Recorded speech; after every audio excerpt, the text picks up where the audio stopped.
Thank you.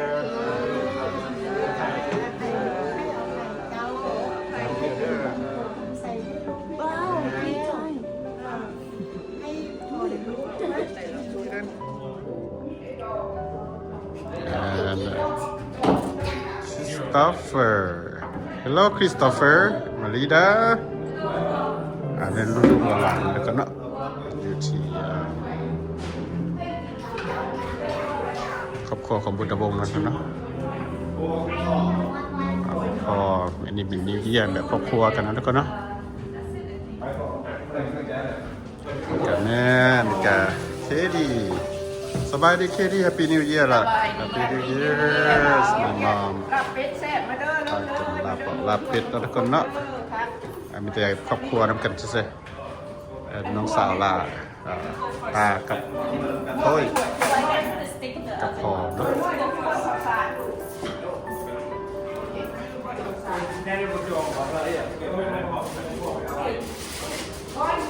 ช่วยอันนี้ก้นข้าวสารช่วยแกงทับซุปช่วยเตี้ยนี่จะลาบแล้วก็บัวเวทาบัวไปเอา Hello everyone, here's our family. Christopher, hi. And Paul and Phila, this is our family. It's Budawong family. We are going to get some drink to drink, right? At Safeway? That's right. And we got food to see my nephew today, Christopher. So we all here. It's gonna celebrate New Year at our mom's house.So สวัสดี anyway ปีใหม่เด้อทุกคน ปีใหม่อันนี้ก็เป็นน้องชายผู้ที่2เนาะผู้ที่1ก็ไปฮ่องกงพากันย่างกัน Okay, let's go. There we go. It's a family.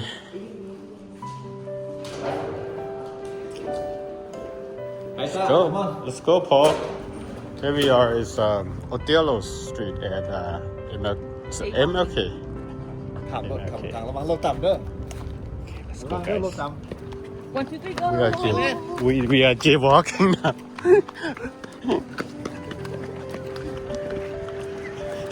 There we go. Oh my god, that's very nonsense. Look at guys who are on the same ways and Papa Breeze.Othello.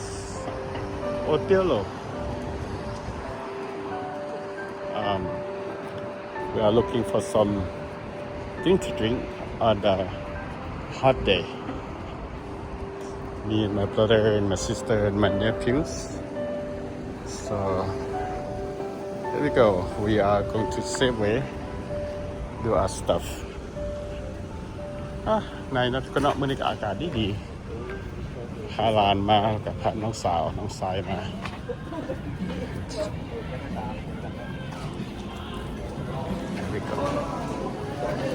เซฟเลยนะทุกคน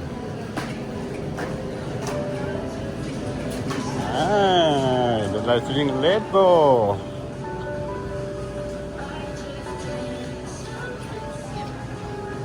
beers on that side.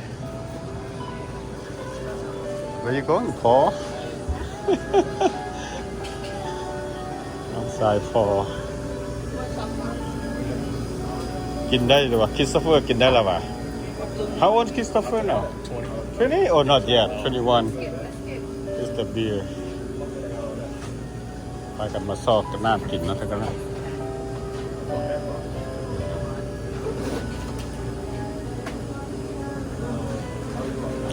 Blue Moon เหรอ Take this one. Take this one. Take this one. ำแก๊สตัวนี้ No, I'll get 1 lot. แก๊สน้อยแก๊ส Same thing. Yeah, just get 1. That's good. There we go. They got Blue Moon. Spurgeon.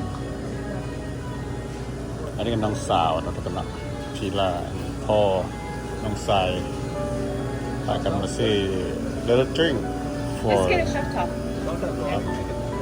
พบกันกับแม่ก็พอ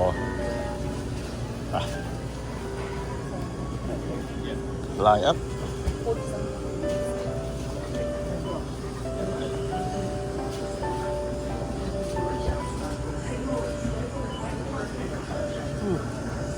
ปลาน้อย Attention service desk.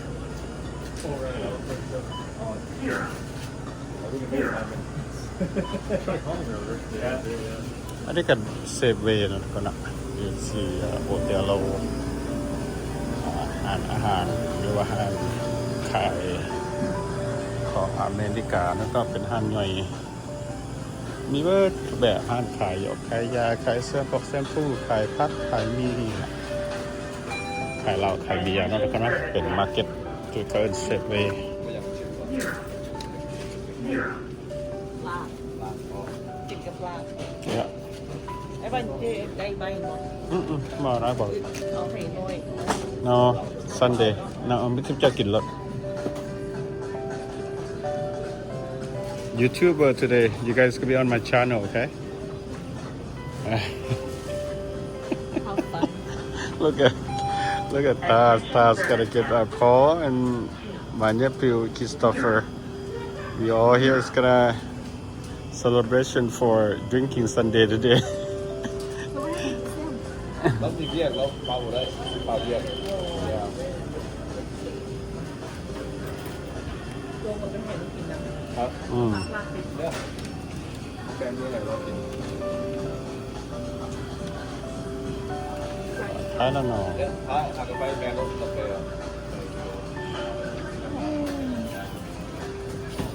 เขา support กัน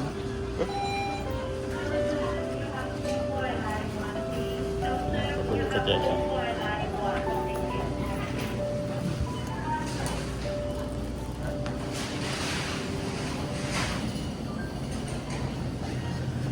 เขาที่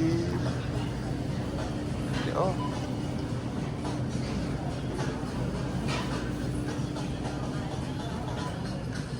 snack oh good for beer tapi restoran kasih kau orang kan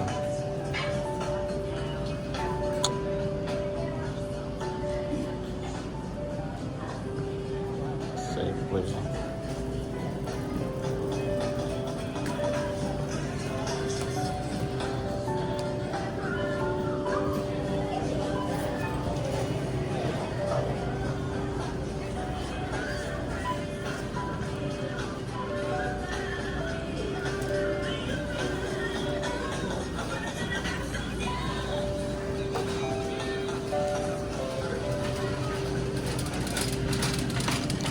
กัน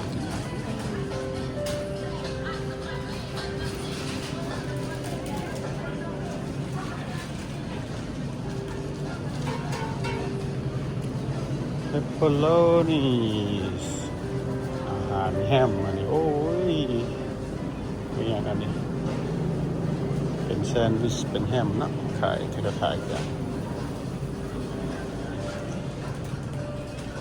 อย่างนี้ซีนเขาขายซีน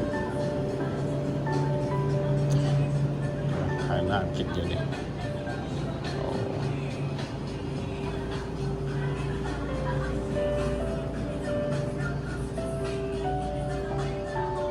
อาหารแมวอาหารหมาโอ้มีวัตถุแบบ